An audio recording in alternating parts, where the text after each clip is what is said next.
First off, let me say I have been working with one Japanese headquartered global company for a number of years on issues like that, and also through my teacher and friend Nonaka Sensei.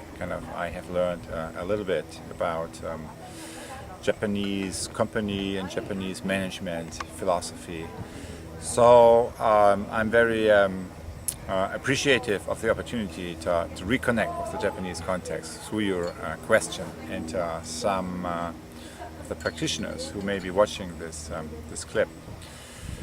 Now, if I look back, so your question is innovation and globalization. I think two or three things come to my mind.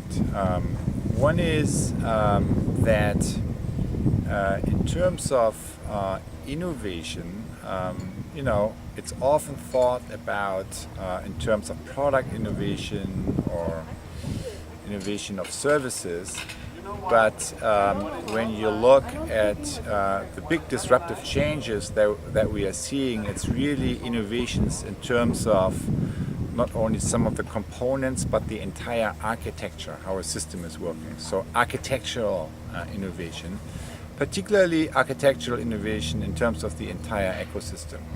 So in other words, when we think about innovation, it's not only is it this product or that product, or is it this need or that need, but really consider the way the entire system is working together and how that can be evolving and improving. And that's why companies like Apple, for example, had for many years such a huge advantage for others because they figured out a different ecosystem. And Facebook and Google is not different. So it's really an ecosystem approach towards innovation.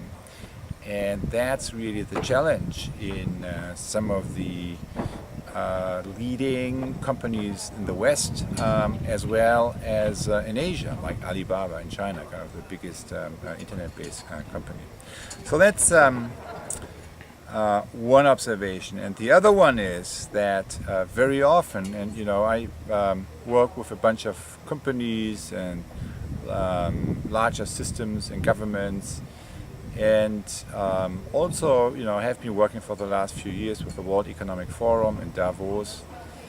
And what I'm noticing is that companies today have two types of problems, in addition to the usual problems that, of course, remain. One is, you say globalization, but it's basically a transformation of the larger global structures.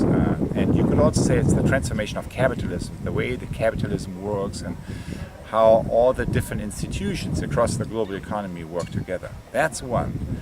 But the other one is how companies can stay relevant to the new young generation that's emerging now.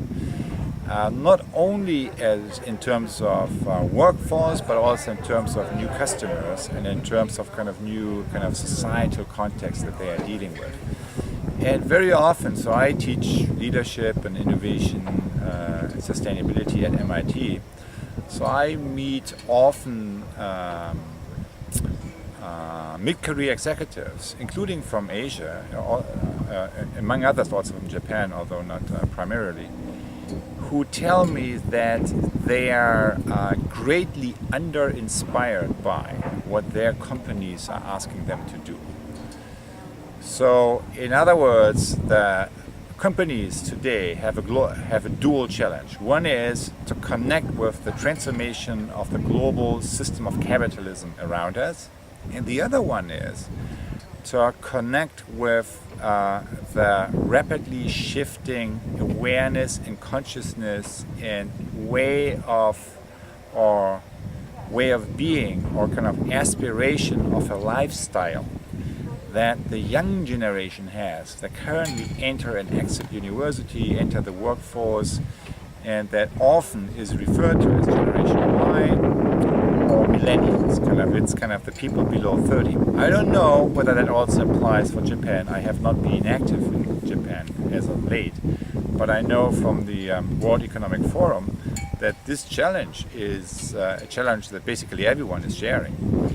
and where we in businesses and in organizations need to reinvent how we do leadership, how we create organizational cultures, how the workplace culture relates to kind of the lifestyle that people want to have, how we deal with social media.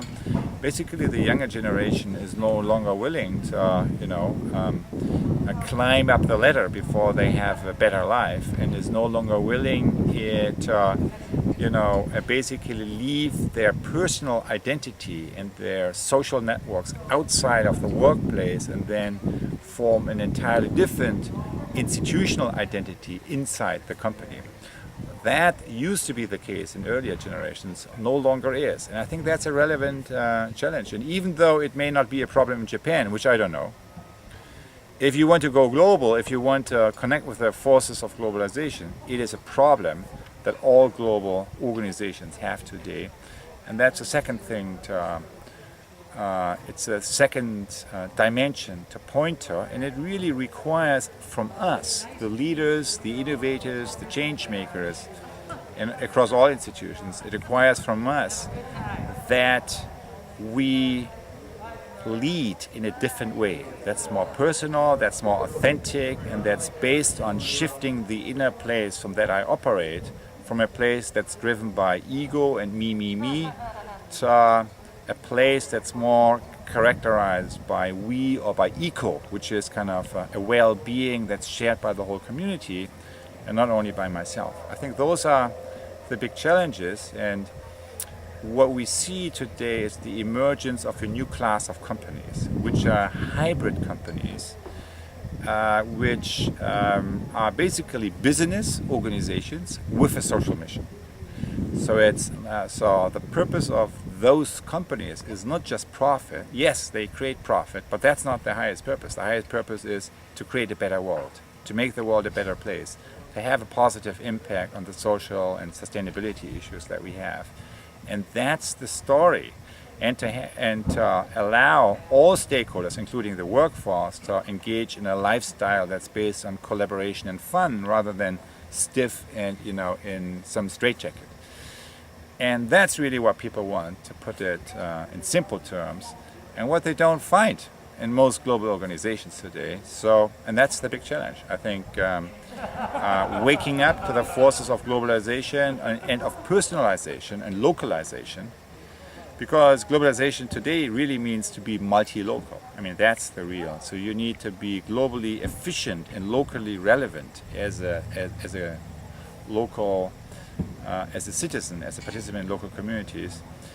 That requires from us to really shift our awareness and our attitude and our consciousness that we bring into our jobs, and then to create environments for others who participate in this journey of transforming the old style organization, which is profit only, to something that people really want, and that's more inspiring and a little bit more fun and also more collaborative with others. And that's kind of where the energy of the next generation, the Generation Y, is going up. So that's, I'm not really giving a lot of advice here, but all I do in this 5 minutes really is to point you to relevant changes that, if ignored, will make it very difficult to be successful in the new global stage that is opening up right now.